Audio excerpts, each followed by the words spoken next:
Welcome to Book Time with Ryan. I am Ryan, and today I'm doing an original tag. This is my second original tag I've ever done. The 100 BookTube Videos Tag.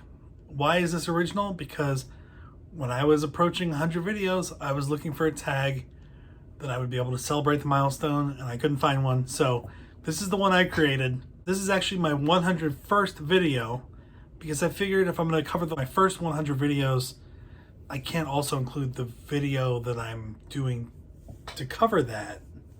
So to celebrate 100 videos, I have to do that with the 101st video, if that makes sense. But before I go into this, I won a Falling shirt on Twitter, which I was very excited about. I was one of 10 people, I think 10 people, or 5 or 10 people that were selected out of hundreds that replied. I love this book. It's a book that was number 3 on my top 10 of 2021. TJ Newman sent these out. I love it. It's cool. It's the cover. It even says Jaws on it over here, which is a blurb from Don Winslow, who I also like.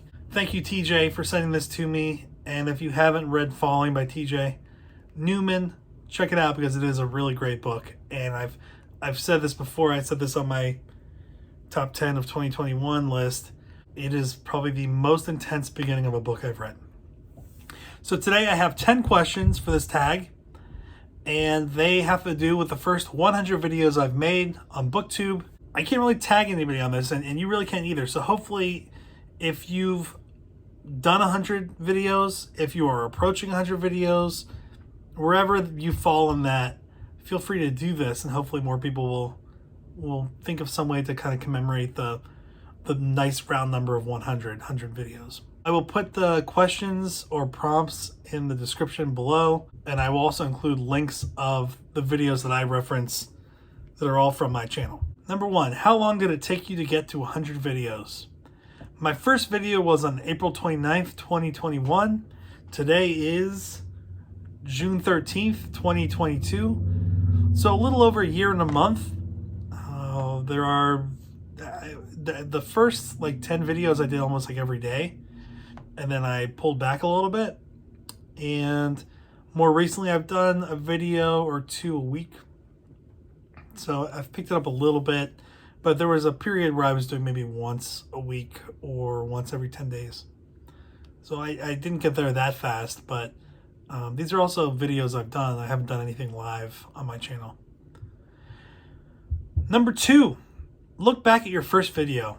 How does it make you feel? I've already looked back at my first video, and it makes me feel very awkward and uncomfortable, because it was awkward and uncomfortable. I didn't know what to say. I didn't know where to look. The setup's a little different now. I use my iPhone, so my wife tells me I don't look at the camera, but I'm actually looking at my face on my iPhone screen. When I did my first video, I was using a webcam that I bought specifically for BookTube. So I was looking at that, but I also would look around. I just didn't know what to do. I had this idea that I was going to have my background really dark and then have it get lighter and lighter and lighter each video that I did, until it was kind of like, ooh, here's Ryan's book collection. Look how amazing it is. And it is an amazing book collection.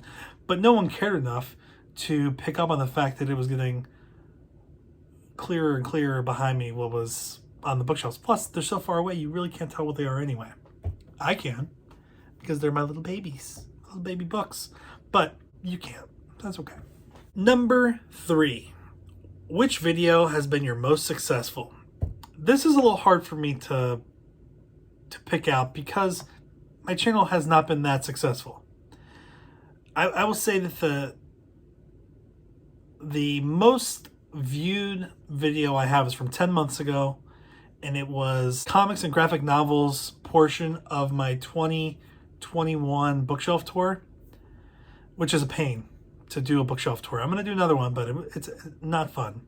So right now it has about 1,400 views, and that's from 10 months. But close on its heels is the unboxing video I did 7 months ago for the 40th anniversary deluxe edition of Codex Seraphinianus, and that has, I think, about 1,350 views, or a little bit more than that. So that's pretty good too. Number 4, which video are you most proud of? That's harder to choose, because even some of the videos that I like are not necessarily the most successful or the most viewed on my channel. I like my Moby Dick review because I think it's very complete. It also, it covered 2 books. Why Read Moby Dick by Nathaniel Philbrick, and then Moby Dick, obviously, by Herman Melville. So I really like that review. I also liked my first original tag I've ever done, which was the whale tag. Feel free to do it if you haven't done it. Because it was educational about whales, I was able to incorporate stuff from my wife and my daughter, their voices, and I think it's a fun tag. The other video that I'm proud of, and I haven't watched in a while, but I did a couple nights ago, I did a video about what I've learned about sperm whales. And it was early on in my reading about sperm whales, or fairly early on, but it's very, I think, good. It's actually more impressive than I was expecting. So I am proud of that video because it is something that I've really jumped into and read a lot about over the last 6 months to a year. And that first video about what I had learned was, I think, well done. And it got some attention from some of the PhDs, scientists that study sperm whales. So it was kind of cool that way because I got to reach out to the community. Number 5, which video has been the biggest disappointment? I don't have videos that I'm disappointed in having made. And maybe that's because I don't get too excited about the ones I made either. So it's not really a disappointment for me, but a video I wish would have more reviews is my review of Doctors and Friends by Kimberly Martin. It was a book that I loved, and I want more people to know about it. So I'm not really disappointed in the video. I'm just disappointed in how many views it's received. At this point, it's received about 50. But it's a great book. I cried during it. It's so complete. It's so current. It's really well done. It was number 2 on my top 10 list from 2021. Number 6, has your channel changed over the course of producing 100 videos? Yes. If yes, is there a video that stands out to you as being a turning point? If you look at my videos and you brave those first 10 to 15 videos, it's changed a lot. I mentioned that I used my iPhone. Originally, I was using a webcam. I was trying to edit them on my computer, but I couldn't. So none of my early videos are edited in any way. I also didn't really know how to use some of the stuff on YouTube, so I didn't really add a lot of flashy stuff on that end either. The change really picked up during my Jaws vlog. Jaws was the first time that I sat down and tried to record my thoughts while I was reading a book, and also edited what I had done. And I lost it all. I found out that if I delete the videos on my phone to make more room, they're also lost in iMovie, which was a sad thing to learn because I had filmed a lot and then I had to refilm it. So that's what that first vlog is. It's really talking about probably the saddest day I've had, specifically related to BookTube, and kind of bouncing back from that. But after that, I changed the way I approached books. Before that vlog, I had been doing videos that were about a lot of different books. They were videos that it wasn't totally clear what you were going to get when you were looking at the description. You just kind of had to assume that it would be okay. I tried to get more descriptive after those earlier videos, and really the vlog, that Jaws vlog, was the start of that, where I did specific reviews. I talked about single books or themes. So that was kind of the turning point for my channel, I think. Number 7, if you organize your videos in playlists, is there a playlist you think is especially interesting? Well, I do organize my videos. Most of my videos are in playlists. There is some redundancy or overlap with some of these playlists. Like there may be playlists that I have a playlist for reviews that I've done, and I also have a playlist for nonfiction and fiction. And if it's a review on a fictional book, on a novel, then that book will show up in the reviews playlist and the fiction playlist. There's some overlap with that, but I think one of the most interesting playlists I have is on Whales and Dolphins, my Whales and Dolphins playlist. I also think my Moby Dick playlist is interesting. It's not just the novel Moby Dick, but also all these different kind of spin-off books and some of the nonfiction stuff, like about the whale ship Essex or Mocha Dick, that are related to Moby Dick. So the Moby Dick playlist is not just about Moby Dick, it's also about things related to Moby Dick, even tangentially. So those are probably the two that I think are really interesting. I think another playlist that I started more recently and has gotten some good feedback, because it's a little different than what I've been doing with the other playlists. I started my Spotlight kind of series, where I was spotlighting exclusively comic book or graphic novel artists and authors. And it doesn't have to be a comic book artist or author, but so far that's what it's been. And I think people have appreciated that. I like it. It's given me an opportunity to highlight some authors and artists that I wasn't really able to highlight prior to that. So I think it's been good. Number 8, which video did you put the most work into producing? Some videos may not be the longest, they may not be the most popular, the most successful, but they take more time. If you are a content producer on BookTube and you've done a bookshelf tour, you realize that it is not that fun to do. It is fun to watch. I love watching bookshelf tours. Bookshelf tours are what brought me to BookTube. It's what made me aware that BookTube even existed. But to do one is much harder. You get to a point where you just want to be done with it. So I will be doing a second bookshelf tour, probably all in one. My first bookshelf tour I divided into smaller segments that were based off of a subject matter or a focus. I'm planning on doing one big bookshelf tour, so that will come later this year, hopefully. I think besides that, the video that took me the longest and I had to put the most work into was my tour of my Sumara collection. There's a link to that collection. There's a link to that video. My Sumara collection is just a lot of things related to this Japanese businessman named Akira Sumara's collections that he made. It's not just books, but it started with books and it's centered on the books. So I have a link to that video, but I think it's the most work I've done on a single video, that there wasn't a whole bunch of other flashy stuff going on. Not that there's really a whole lot of flashy stuff going on in my videos. I think it's very complete. And for the community that likes Sumara collection stuff, it was pretty popular. I posted on the Banjo Hangout and I got probably 450 views just from people that are interested in banjos. So that was cool for me. But it was a lot of work. And I don't think you can really tell from the video how much was involved with that, but I liked it.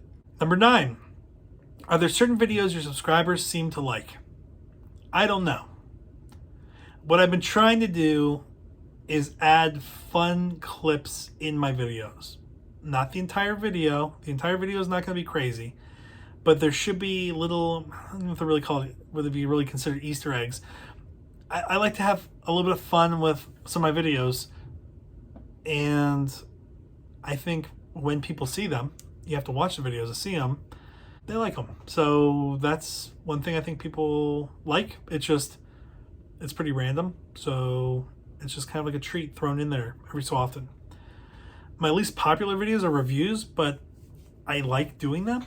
And one of my most popular videos has been my review of John le Carre's Silverview. What I've found is if I'm one of the first people to cover something, like Don Winslow's City on Fire, or John le Carre's Silverview, or even my unboxing of the 40th anniversary of the deluxe edition of Codex Seraphinianus, if it's one of the first things that you can find on YouTube, it's going to get more views, which makes sense. It's kind of like a first mover advantage. So I've tried to do that. I got lucky because Silverview didn't have an ARC or a proof that went out beforehand. So when I got Silverview and I read it in 2 days, I was able to put something up before other people that had it for months, because nobody had it for months. But as far as like, is there one specific thing that people like? I don't know. Some people have really liked the the Spotlight series that I've been doing. So that's good, but I'm really open to what people think and incorporating that into what my plans are.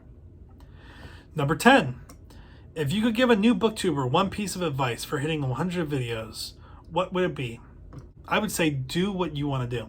There is a pressure on BookTube to hit certain numbers, to get certain views. I am susceptible to that pressure too, but you are going to be your first subscriber. So do the videos that you want to do. Cover the books that you want to cover. And feel free to think outside the box. A lot of the books that I read, I know are not going to be popular, are not going to get a lot of views because either they're old or they're kind of a niche area. And I've just accepted that. But I've liked it. Like, I've liked going in and looking at those videos because they're books that I appreciate, they're books that I'm interested in. And even if they don't generate a whole lot of interest on the outside, I'm getting something out of it as subscriber 0. And hopefully other people do too. And I think the more you specialize your channel, the more you find channels that you like and you build BookTube relationships with those channels, that you'll also get people that are looking for the content that you want to produce. So don't feel the pressure to produce the same stuff everyone else is doing. Do what you want to do and have fun with it. The other thing is, if you do watch my first video, as I have, you will get better. I don't know how good I am now, but I'm definitely better than I was. I feel more comfortable doing this. I think it would help with other areas of my life if I wanted to speak on camera, if I wanted to interview for something, if I wanted to do an interview. You will get better, you will get smoother, you will get more comfortable with it. It won't feel so weird just talking to a camera by yourself in a room. You'll enjoy it. So give yourself some time to find your comfort area. Give yourself some time to find channels that you're interested in and to find kind of your rhythm as far as what you're producing and how often you're producing it. And be forgiving, because you're going to make mistakes. You're going to have videos that you really don't think came out great. You're going to make technical mistakes. You're going to lose videos, have issues uploading onto BookTube, YouTube. So be forgiving of yourself, and that's it. So if you want to do this tag, please do it. Even if you've done more than 100 videos, check out your first 100 videos and talk about them. Answer these questions and prompts. If you are about to hit 100, plan for this. You can do this on your 100th video, or you can do it like I did, where it was my 101st video covering my first 100 videos. Whatever you want to do, it's up to you. There's a lot of freedom here. But I think it's nice to go back and look at what you've done and just kind of have a momentary pause to think about where you've come and have fun with it. That's the number one thing. Have fun. Do what you want to do. Enjoy what you're doing. Thanks. Have a good one. Bye.